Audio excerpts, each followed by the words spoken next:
Captain Taman stood on the bridge of the Eternal Shield, watching stars drift past the massive viewing windows. The ship was huge, bigger than most space stations. It had been his home for 20 years, and he was proud of it. The Eternal Shield was not just any ship. It was the most secure vessel in the galaxy. The bridge hummed with quiet activity. Officers from different worlds worked at their stations. Blue-skinned Corvani like Taman moved between tall, thin Velkari with their 4 arms. Everyone spoke, in hushed tones. This was a serious place for serious work. Taman walked to the central command chair. His silver uniform showed his rank as captain. 3 golden stripes on his sleeve proved his authority. He had earned this position through years of careful service. The Corvani Empire trusted him with their most important secrets. "Status report," Taman said to his first officer. Lieutenant Boram turned from her station. She was young for a Corvani, only 50 years old. Her blue skin was darker than most, showing her family came from the northern continents of Corvin Prime. "All systems normal, Captain," she said. "Containment levels are stable. No problems to report." Taman nodded. This was how he liked things. Quiet. Controlled. Safe. The Eternal Shield carried the galaxy's most dangerous objects. Things that could destroy planets. Weapons that could tear holes in space itself. Creatures that ate energy and grew stronger. All of these terrors were locked, away in the ship's deepest levels. The containment system was perfect. It had never failed. Not once in 300 years. Dr. Hana entered the bridge through the main doors. She was the ship's chief scientist, responsible for studying the dangerous things they carried. Her lab coat was always clean and white. Her tools were always sharp and ready. "Captain," she said with a small bow, "I have the morning reports." Taman liked Dr. Hana. She was careful and smart. She never took risks. Under her watch, nothing had ever escaped from the containment levels. "Tell me," Taman said. Dr. Hana held up a small tablet. "Level 7 is completely stable. The reality crystals show no activity. The plasma beings are dormant. The nanobots remain frozen. Everything is as it should be." Level 7 was the deepest part of the ship. It held the worst things they had found. Objects that could unmake, the laws of physics. Beings that existed in ways normal minds could not understand. The containment barriers around Level 7 used more power than some star systems. "Good," Taman said. "What about the new artifacts from the Helix Nebula?" "Safely contained in Level 5, Dr. Hana replied. "The quantum locks are holding perfectly. The dark energy cores are running at optimal levels. We have enough power reserves for the next 1,000 years. Taman smiled. This was the kind of report he enjoyed hearing. Everything working as planned. No surprises, no problems. The Eternal Shield was built by the best minds in the galaxy. Corvani engineers had designed the basic structure. Velkari. Mathematicians had calculated the containment fields. Zephyrian energy specialists had installed the power systems. Every detail had been planned and tested. The quantum locks were the most advanced technology known. They created barriers that existed in multiple dimensions at once. Nothing could break them.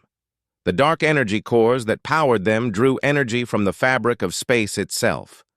They would run forever. Lieutenant Boram looked up from her station. "Captain, we have an incoming message from Galactic Command." "Put it through," Taman said. The main screen flickered. Admiral Kwan appeared, her image sharp and clear. She was older than Taman, with the white hair that came to Corvani in their later years. Her face was serious, as always. "Captain Taman," she said, "I have new orders for you." "Yes, Admiral. You will be receiving guests. A delegation from the newly discovered species called humans. They are from a planet called Earth in the Outer Rim territories." Taman frowned. He had heard about humans. They were a young species barely into space travel. Their technology was primitive. Their ships were slow and clumsy. Why would such beings come to the Eternal Shield? What is the purpose of their visit? Taman asked. Admiral Kwan shifted in her chair. She did not look happy about this assignment. Cultural exchange. The Galactic Council wants to learn about human society. They think it will help with integration. On the Eternal Shield! Taman could not hide his concern. Admiral, this ship contains the most dangerous objects in the galaxy. Surely a research station would be more appropriate. The Council has decided, Admiral Kwan said firmly. The humans specifically requested to see our most advanced containment technology. They want to understand how we manage dangerous materials. Dr. Hana stepped forward. Admiral, with respect, civilians have never been allowed in the containment areas. These are not normal civilians, Admiral Kwan replied. One is their top diplomat. Another is a scientist. The third is, well, they call him a cultural specialist. Something about food preparation. Tamin felt confused. Food preparation? What did cooking have to do with advanced containment systems? When will they arrive? He asked. 3 days. Their ship is small and slow, but it carries full diplomatic credentials. You will treat them with appropriate courtesy, but maintain all security protocols. The screen went dark. Taman stood quietly for a moment, thinking about this strange assignment. Dr. Hana spoke first. Captain, I do not like this. Humans are unpredictable. They think differently than civilized species. What if they cause problems? Lieutenant Borum nodded in agreement. The reports say they are very emotional. They make decisions based on feelings instead of logic. This could be dangerous. Taman had read the same reports. Humans were strange creatures. They fought wars over ideas instead of resources. They created art for no practical reason. They even poisoned themselves with chemicals they called alcohol, claiming it made them happy. But orders were orders. The Galactic Council had spoken. The Eternal Shield would host these primitive visitors. Prepare guest quarters on Deck 12, Taman ordered. Make sure they are comfortable but keep them away from sensitive areas. Dr. Hana, prepare a basic tour of our non-classified systems. Yes, Captain, Dr. Hana said, but she did not look pleased. As his officers returned to their work, Taman looked out at the stars again. In 3 days, his perfect ship would host creatures from a world of chaos and emotion. He hoped they would not cause too much trouble. The Eternal Shield drifted through space, its containment systems humming with power. In the deepest levels, ancient terrors waited in their quantum cages. The barriers that held them were unbreakable. Nothing in the galaxy could threaten them. Taman believed this completely. He had no way of knowing that in 3 days, everything would change. He could not imagine that the greatest threat to his perfect containment system would come from something as simple as a cooking pot and a recipe from Earth. 3 days later, Captain Taman watched a small shuttle approach the Eternal Shield. The human ship looked clumsy compared to Corvani vessels. It had too many angles and rough edges. Smoke came from its engines in ugly black trails. Docking. Bay 7 is ready, Captain, Lieutenant Borum reported. Security teams are in position. Taman nodded. He had ordered extra guards just in case. Humans were unpredictable. Their files showed they could be violent without warning. Better to be careful. The shuttle landed with a loud crash. Sparks flew from its landing gear. Dr. Hana shook her head in disgust. Their technology is even worse than I thought, she whispered. To Taman. The shuttle doors opened with a grinding noise. 3 humans stepped out, carrying large bags and boxes. They looked around the docking bay with wide eyes and big smiles. The first human was a man of medium height. His hair was black and messy. He wore strange clothes with many pockets and stains. He seemed excited about everything he saw. This had to be the cultural specialist. The second human was a woman with short brown hair.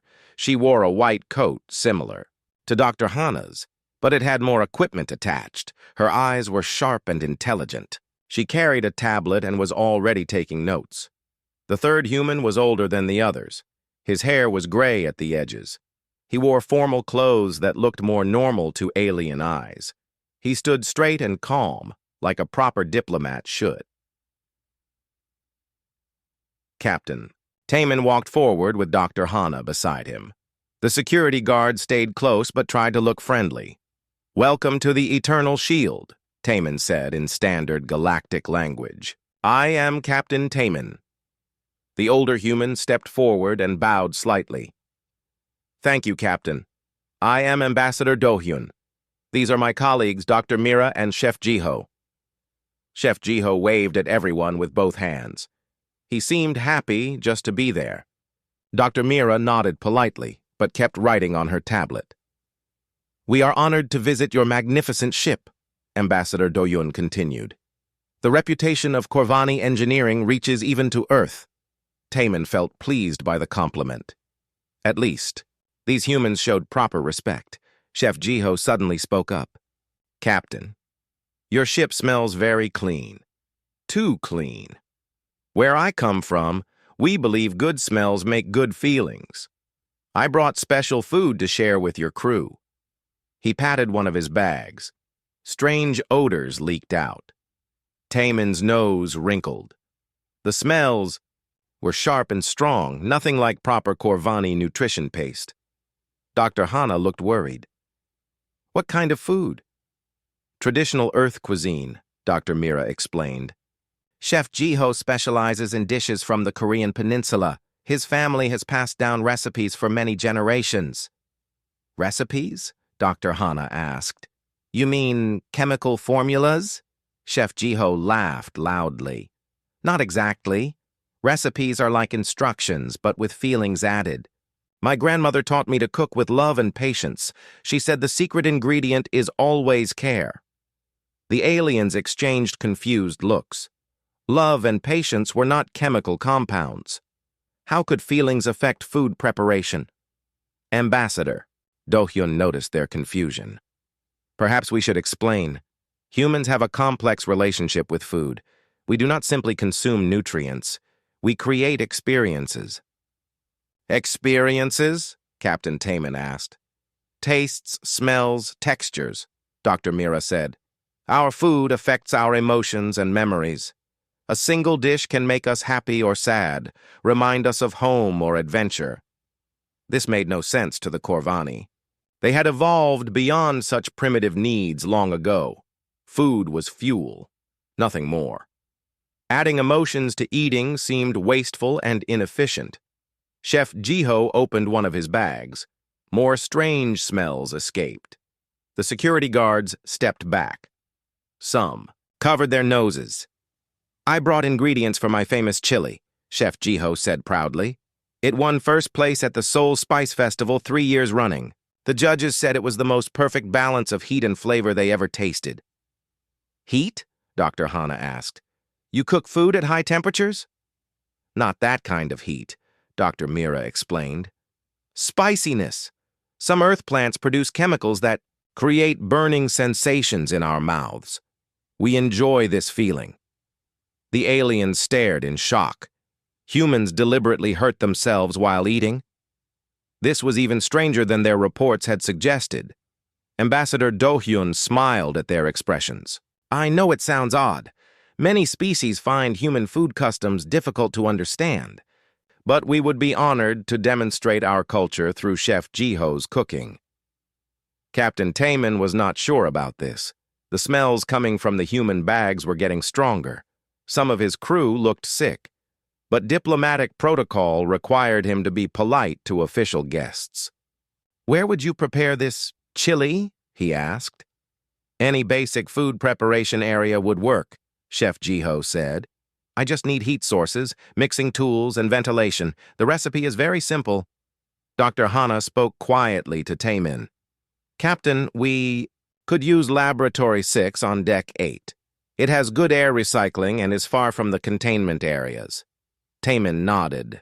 Laboratory 6 was used for basic chemical analysis. It should be safe enough for human food preparation. Very well, he said to the humans. Dr. Hana will escort you to a suitable facility, but I must ask you to follow all safety protocols. Chef Jiho clapped his hands together. Wonderful. You will not regret this, Captain. My chili has never failed to impress anyone who tries it. There was something in the way he said this that made Ambassador Do-yun smile slightly. Dr. Mira looked up from her tablet and nodded in agreement. Never failed, she repeated quietly. As the group prepared to leave the docking bay, Chef Jiho grabbed his heaviest bag. It clinked with the sound of glass containers. What is in there? Dr. Hana asked. Special peppers, Chef Jiho replied. Carolina Reapers, ghost peppers, and my grandmother's secret ingredient. She made me promise never to tell anyone what it is. Dr. Mira leaned closer to Dr. Hana. The Carolina Reaper measures over 2 million Scoville heat units.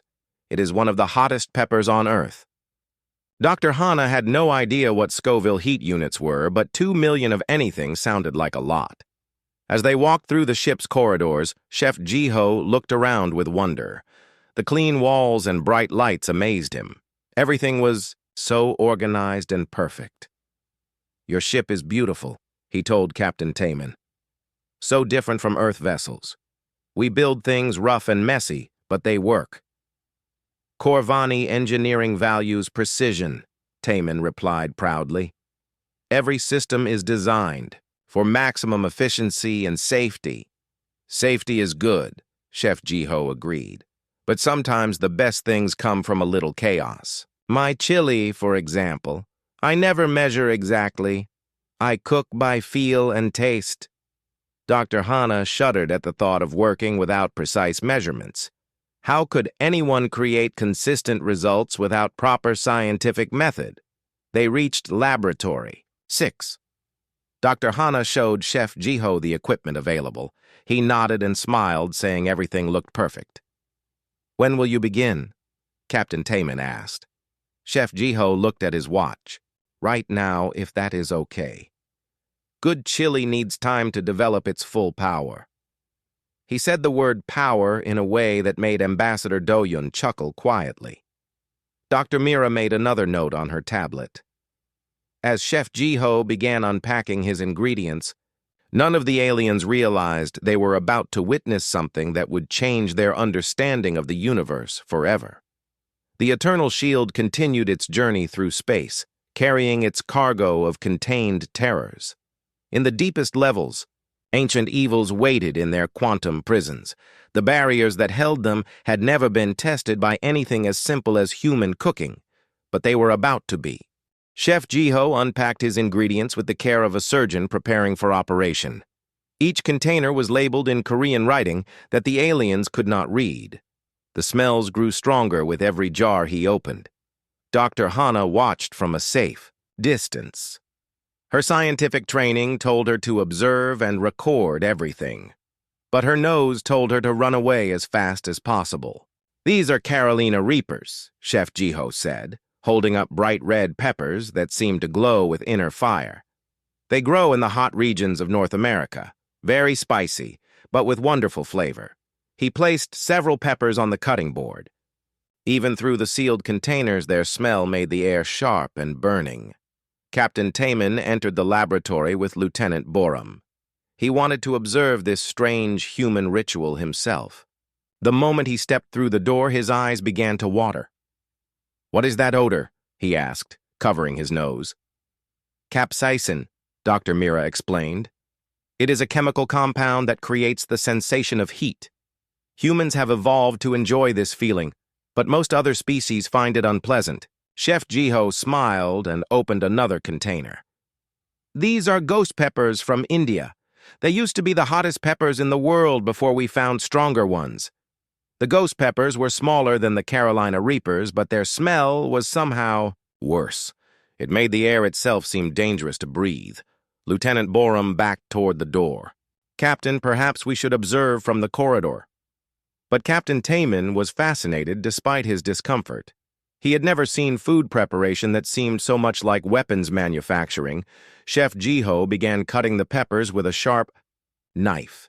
Each slice released more burning chemicals into the air. The laboratory's ventilation system started working harder, but it could not keep up. "Now for the secret ingredient," Chef Jiho said with a mysterious smile. He pulled out a small glass jar filled with dark powder. The label was covered with tape so no one could read it. When he opened the jar, the smell that escaped was unlike anything the aliens had ever experienced. Dr. Hana's instruments began beeping. The air analysis system was detecting chemical compounds it could not identify. Whatever was in that jar was not in any galactic database. "What is that?" Dr. Mira asked, even though she was human. "My grandmother's special blend," Chef Jiho replied. "She made me swear to keep the recipe secret, but I can tell you it took her 30 years to perfect it." He added a small amount of the powder to his growing pile of peppers. The smell became so strong that Captain Taman felt dizzy. Chef Jiho started the cooking process. He heated oil in a large pot and began adding ingredients. Onions went in first, then garlic, then the peppers. Each addition made the air more difficult to breathe. "In Korea, we believe cooking is an art," he explained while stirring. "You must feel what the food needs. Too much heat and it burns. Too little and it has no soul." The mixture in the pot began to bubble and steam. The laboratory's air recycling system was running at maximum power now, but strange readings were appearing on Dr. Hana's monitors. "Captain," she said quietly, "I am detecting energy fluctuations in the ship's electrical systems." "What kind of fluctuations?" Taman asked. "Minor ones. Probably interference from the cooking process. Nothing to worry about." But Dr. Hana was lying. The fluctuations were not minor. They were growing stronger with every minute that passed. Something about the chemical reactions in Chef Jiho's pot was affecting the ship's systems in ways that should have been impossible. Chef Jiho added meat to his mixture. Then beans, then tomatoes and spices whose names the aliens could not pronounce. With each ingredient, the smell grew more complex and dangerous. "How long does this process take?" Captain Taman asked. His voice sounded strange because he was trying not to breathe through his nose. "Good chili cannot be rushed," Chef Jiho replied.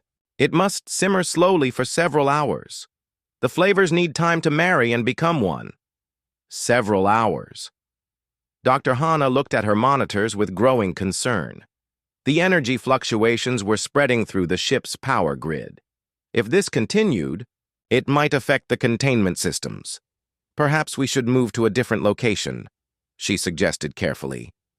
Ambassador Do-hyun spoke for the first time since they had entered the laboratory. Chef Jiho's chili must be cooked where it started. Moving it now would ruin the process.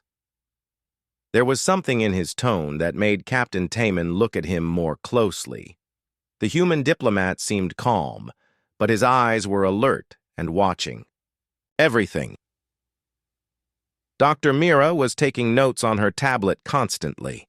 She recorded the aliens' reactions to each smell and ingredient. When she thought no one was looking, she also recorded the readings on Dr. Hana's instruments. "Tell me about these." "Scoville units you mentioned," Dr. Hana said to Dr. Mira. "How do you measure spiciness?" "The Scoville scale measures capsaicin concentration," Dr. Mira explained. "A bell pepper is 0 Scoville units. Jalapeno peppers are about 5,000 units. The Carolina Reapers that Chef Jiho is using are over 200,000 units." The numbers meant nothing to Dr. Hana, but they sounded enormous. "What is the highest measurement ever recorded?" she asked. Dr. Mira smiled. "Pure capsaicin is 16,000 Scoville units. But Chef Jiho's grandmother's secret ingredient is rumored to be much stronger." Chef Jiho stirred his pot and tasted the mixture with a small spoon. His face turned red and sweat appeared on his forehead, but he smiled with satisfaction. "Perfect," he said. "Just like grandmother used to make." Security Officer Kyung's voice came through the communication system. "Captain, We are detecting unusual energy patterns throughout the ship. They seem to be originating from Laboratory 6. Captain Taman looked at the humans with suspicion. Is your cooking supposed to affect our electrical systems? Ambassador. Do-hyun shrugged. Human food can have unexpected effects. We tried to warn you that our culture might seem strange. The chili continued to bubble and steam. With each passing minute, the smell grew stronger, and the energy readings grew more unusual.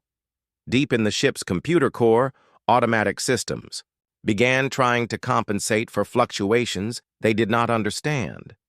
In the containment levels far below, quantum sensors registered tiny changes in the barriers that held the galaxy's most dangerous prisoners. The changes were so small that no alarms sounded, but they were there, and they were growing.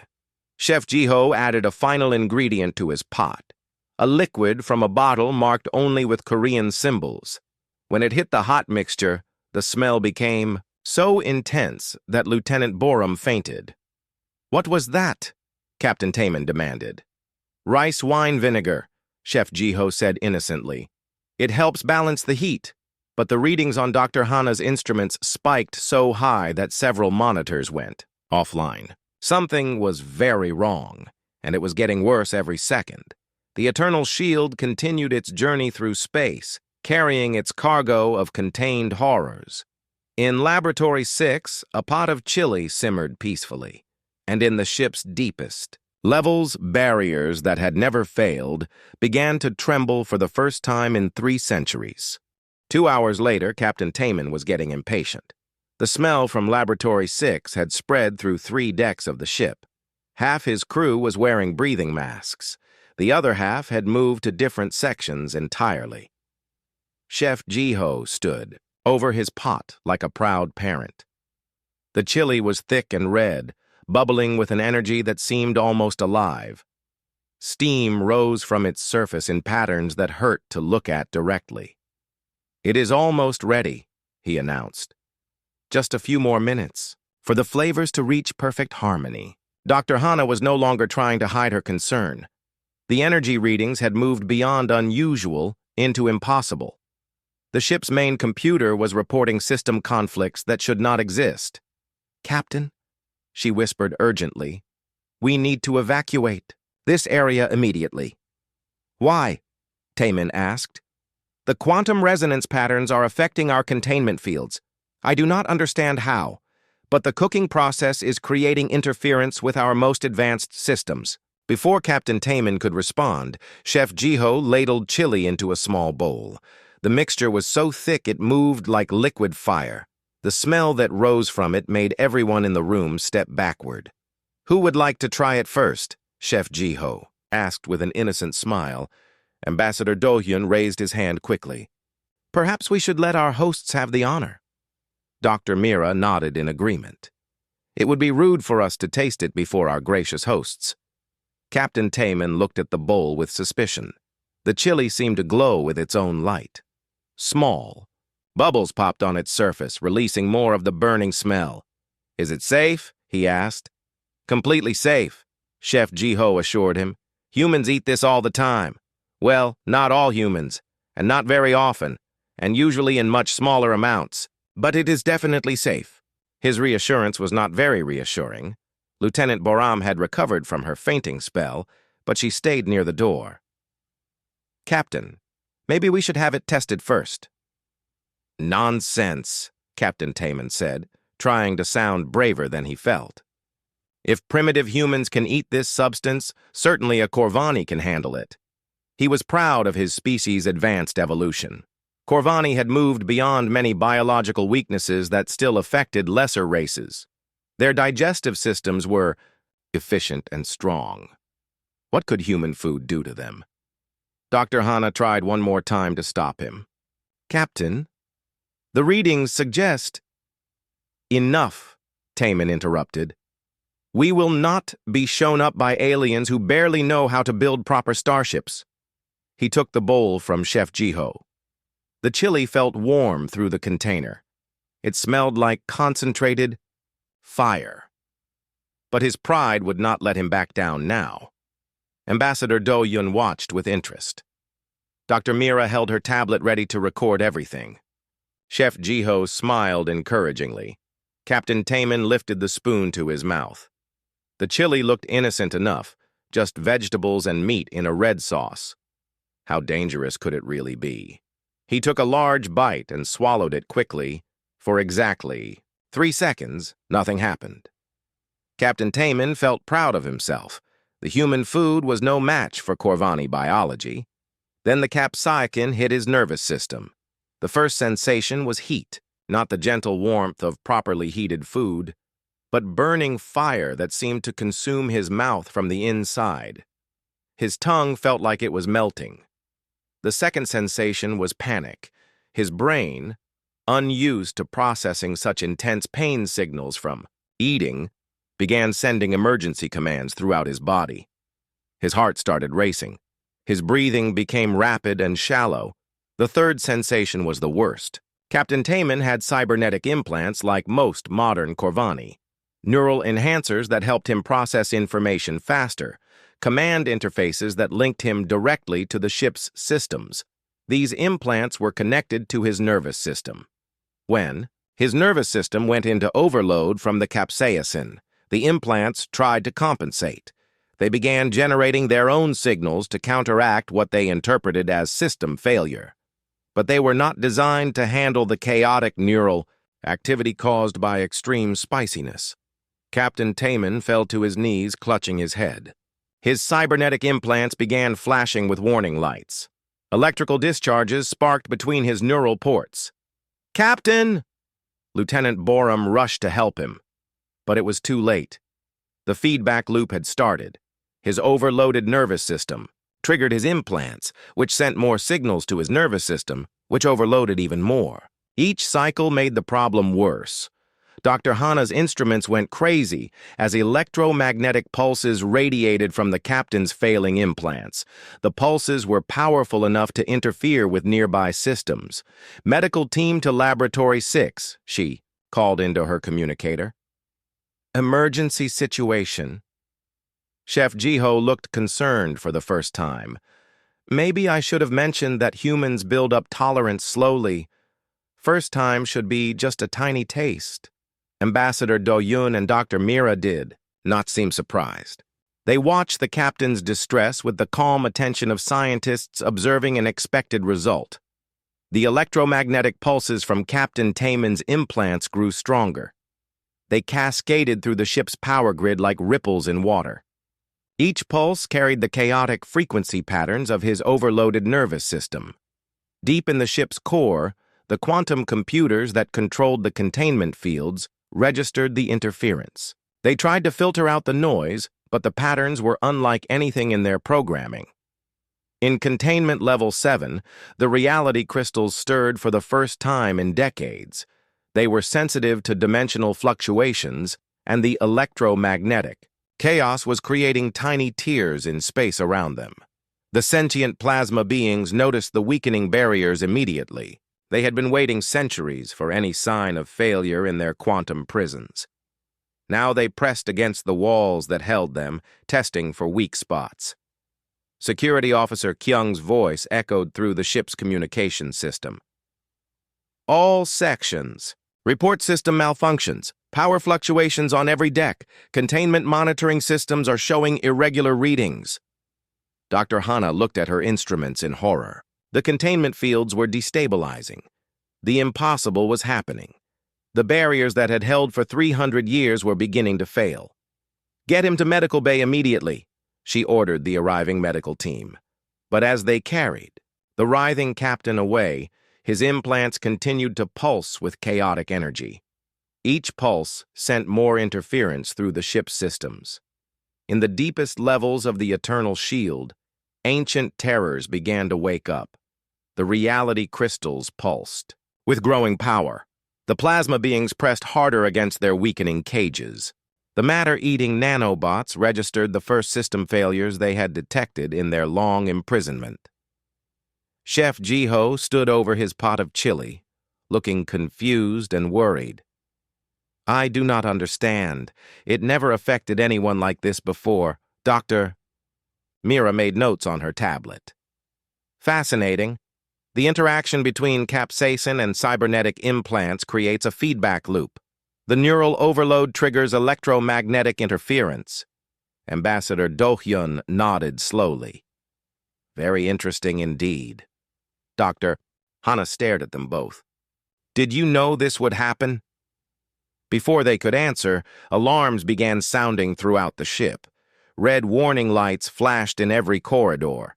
The ship's computer announced in its calm voice, "Containment breach detected in Level 7. All personnel to emergency stations." The unthinkable had happened. For the first time in 3 centuries, something had escaped from the Eternal Shield's perfect prison. And it had all started with a bowl of homemade chili from Earth.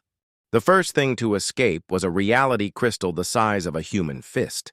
It had been contained for over 200 years, trapped in a quantum field that existed in 17 dimensions at once. Now it floated free in the corridor of Level 7, pulsing with malevolent energy. Where the crystal passed, the laws of physics began to bend. The metal walls twisted into impossible shapes. Gravity flowed sideways. Light moved in spirals instead of straight lines. The corridor became a maze of geometric nightmares. Dr. Hana watched the disaster unfold from the ship's command center. Her instruments showed containment failures spreading like wildfire through the lower levels. "Level 7 is completely compromised," she reported to Lieutenant Borum, who was now acting captain. "The reality crystals have destabilized local space-time. Level 6 is showing stress fractures in the quantum barriers." Lieutenant Borum was young and had never faced a crisis like this. Her blue skin had turned pale with fear. "What do we do?" Before Dr. Hana could answer, Security Officer Kyung's voice crackled through the communication system. "Plasma being escape on Level 5. It is absorbing power from the electrical systems. Main lighting is failing on decks 20 through 25. The Sentient plasma being had waited patiently for this moment. It was a creature of pure energy, trapped for decades in a magnetic bottle. Now free, it flowed through the ship's power conduits like liquid lightning. Everything it touched became part of itself. Computer terminals exploded in showers of sparks. Light fixtures burst and went dark. The being grew larger and more intelligent with each system it consumed. In the medical bay, Captain Taman was unconscious, but his cybernetic implants were still malfunctioning. Each pulse of electromagnetic interference made the containment failures worse. Dr. Hana studied the cascade pattern spreading through her ship. The failures are linked, she realized. Each escape destabilizes the next containment field. It is a chain reaction. Level 4 housed the matter-eating nanobots. They had been frozen in temporal stasis for 50 years, completely motionless, but the electromagnetic chaos was affecting even time itself near the reality crystals. The nanobots began to move. They were microscopic machines designed to consume any form of matter and convert it into more nanobots. A single gram could devour a planet if left unchecked. The Eternal Shield carried 10 kilograms of them. "Nanobots are active," Security Officer Kyung reported, his voice tight with panic. "They have breached primary containment. Hull breaches, detected on Level 4. The tiny machines ate through the ship's metal walls like acid through paper. They multiplied as they fed, doubling their numbers every few seconds. Where they passed, nothing remained but empty space." Lieutenant Borum looked at the spreading disaster with growing despair. How do we stop this? Dr. Hana had no answer. The containment systems had been designed to handle single failures, not cascade breakdowns across multiple levels. Each escaped entity made the others stronger and more dangerous. In Laboratory 6, the human delegation watched the chaos with calm interest. Chef Jiho had finally turned off his cooking pot, but the damage was done. His innocent chili had triggered the collapse of the galaxy's most secure facility. "We should evacuate, Ambassador," Do-hyun said quietly. "Our shuttle is still in the docking bay." Dr. Mira nodded while making final notes on her tablet. I have recorded enough data. The interaction between human capsaicin and Corvani cybernetics exceeded all expectations. Chef Jiho looked confused and guilty. I did not know this would happen. My grandmother never mentioned anything about spaceships and prison breaks. Your grandmother was very wise, Ambassador Do-hyun replied. She knew some secrets are best kept hidden. They moved quickly through the ship's corridors toward the docking bay. Around them, the eternal shield was falling apart. Reality crystals had turned entire sections into impossible mazes. The plasma being had consumed most of the electrical systems. The nanobots were eating holes through the hull. Other alien crew members ran past them, heading for escape pods. The Corvani moved with disciplined panic, following emergency procedures. The Velkari used their 4 arms to carry extra equipment. Everyone knew the ship was doomed. In the command center, Dr. Hana made a desperate decision. We have to abandon. Ship, order all personnel to evacuation stations. Lieutenant Borum activated the ship-wide communication system. All hands abandon ship. This is not a drill. Proceed to nearest escape pods immediately. But even as the crew evacuated, the escaped entities continued to spread. The reality crystals had merged into a single massive formation that was tearing. Holes between dimensions. Strange creatures from other universes began slipping through the gaps. The plasma being had grown so large it filled entire decks. It pulsed with the stolen energy of 1,000 ship systems. Its intelligence now surpassed most organic species. The nanobots had consumed half the ship's mass and were accelerating their reproduction rate. Soon, they would be unstoppable. Dr. Hana was among the last to leave. She took one final look at her instruments, recording the disaster for future analysis. The readings showed containment failures that should have been impossible. How could simple human food cause this? She wondered aloud. The answer came from her own data. Capsaicin affected neural chemistry in ways that Corvani science had never studied. Their species had evolved from herbivorous ancestors and had no natural defense against such compounds. What humans considered spicy food was essentially a neurotoxin to Corvani biology. Combined with cybernetic implants, it created electromagnetic chaos that could destabilize quantum fields. It was brilliant and terrifying. The humans had found a weakness that no one knew existed. Dr. Hana reached her escape pod as the ship's hull began to buckle under the nanobot's assault. She launched just as the reality crystals opened a portal to somewhere else entirely. Through the pod's window, she watched the eternal shield die. The once mighty vessel twisted into shapes that hurt to perceive. Parts of it disappeared into other dimensions. The rest was consumed by rapidly multiplying nanobots. In 3 hours, nothing remained but empty space and scattered debris. The galaxy's most secure prison had been destroyed by a pot of chili and one alien captain's wounded pride. The escaped entities scattered in all directions. The reality crystals vanished into dimensional rifts. The plasma being headed toward the nearest star system, seeking more energy to consume. The nanobots spread out in a cloud of hungry microscopic machines. Dr. Hana's escape pod drifted in space, transmitting emergency signals. Around her, other pods carried the survivors of the disaster. They had escaped with their lives, but they had lost something much more important. They had lost the illusion that their technology made them superior to primitive species like humans. They had learned that sometimes the greatest weapon was not advanced science, but something as simple as a grandmother's secret recipe. In the distance, 3 small ships moved away from the disaster site. The human delegation was returning to Earth, their mission complete. They carried data that would change the balance of power in the galaxy forever, and in the cargo hold of their lead ship, Chef Jiho had packed away his cooking equipment. His pot was clean and empty now, but the memory of what it had accomplished would last forever. 3 months later, the galaxy was a very different place.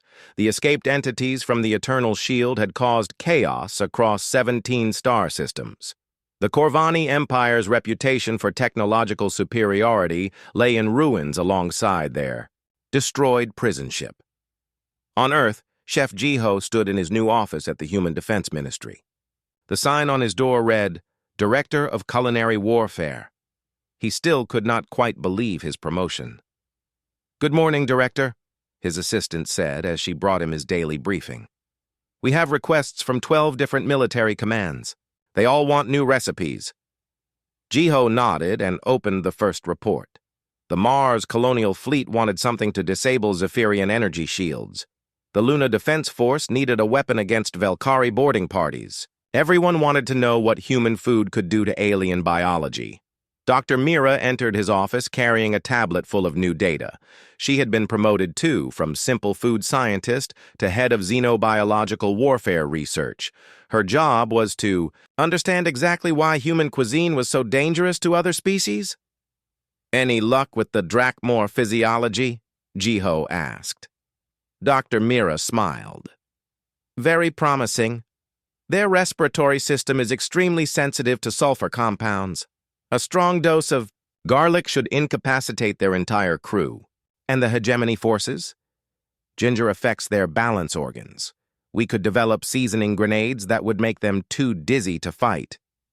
Jiho marveled at how the universe had changed. 6 months ago, he had been a simple chef making traditional Korean food. Now he commanded humanity's most feared military division. The breakthrough had come when Earth scientists finally understood what happened aboard the Eternal Shield. Human evolution had been shaped by our relationship with spicy plants.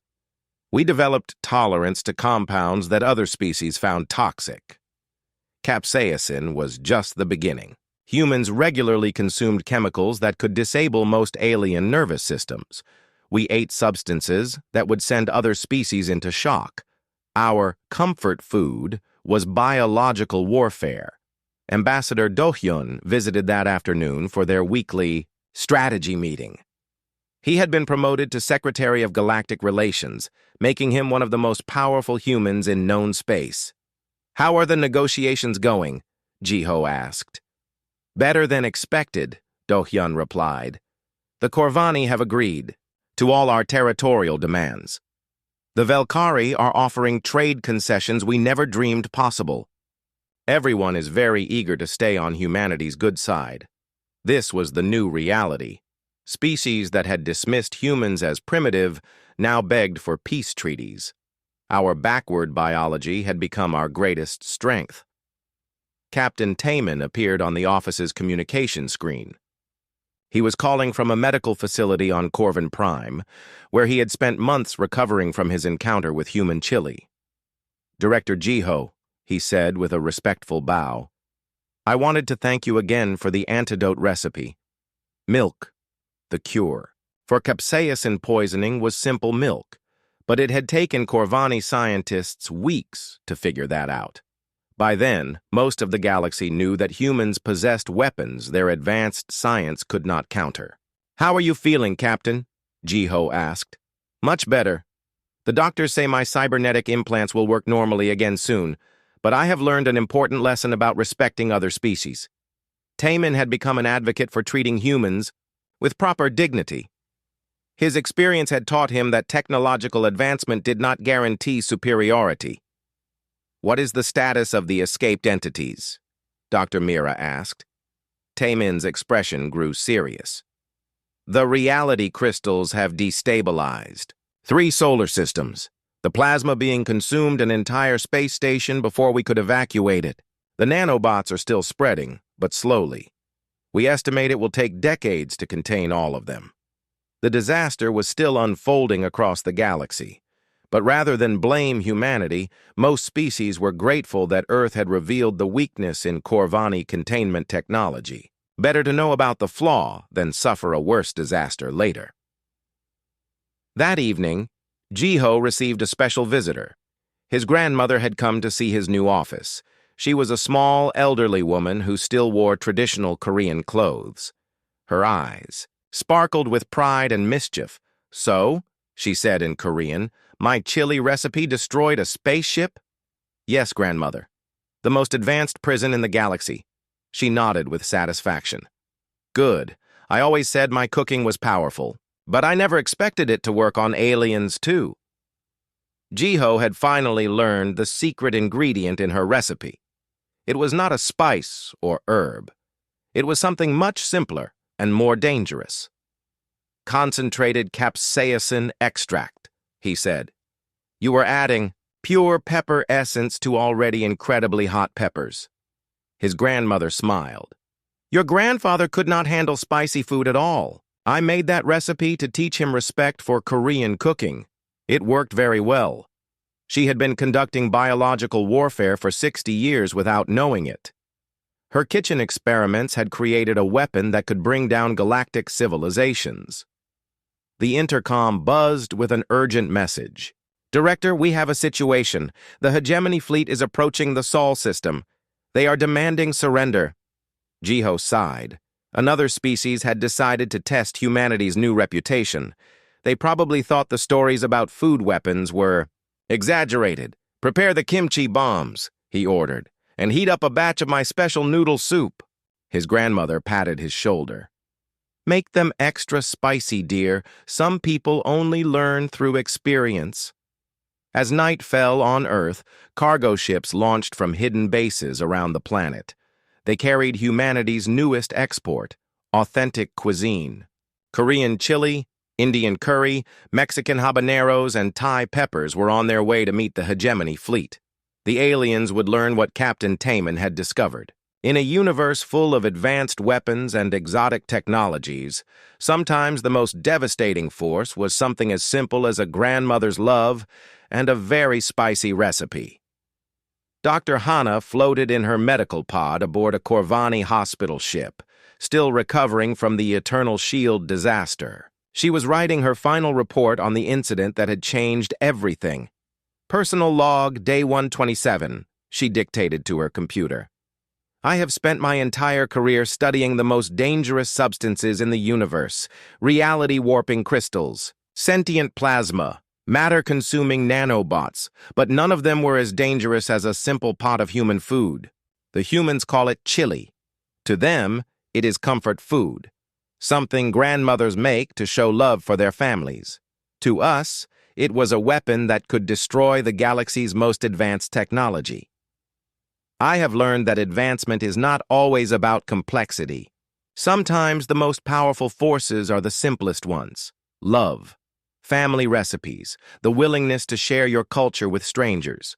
The humans defeated us with kindness and hot peppers. They offered to cook for us, and we were too proud to understand the gift we were being given. Now the galaxy belongs to them, and they earned it with nothing more dangerous than dinner. Never underestimate a species that poisons itself for pleasure. Their idea of mild seasoning can shatter empires." She closed the log and looked out at the stars. Somewhere out there, human ships were carrying their cargo of culinary weapons to new worlds. The galaxy would never be the same, and in a small kitchen on Earth, Chef Jiho's grandmother was already working on her next recipe. She hummed an old Korean song while she cooked, adding ingredients with the wisdom of decades and the love of generations. The universe was about to discover that grandmothers were the most dangerous beings in existence, and their secret weapon was always extra spicy.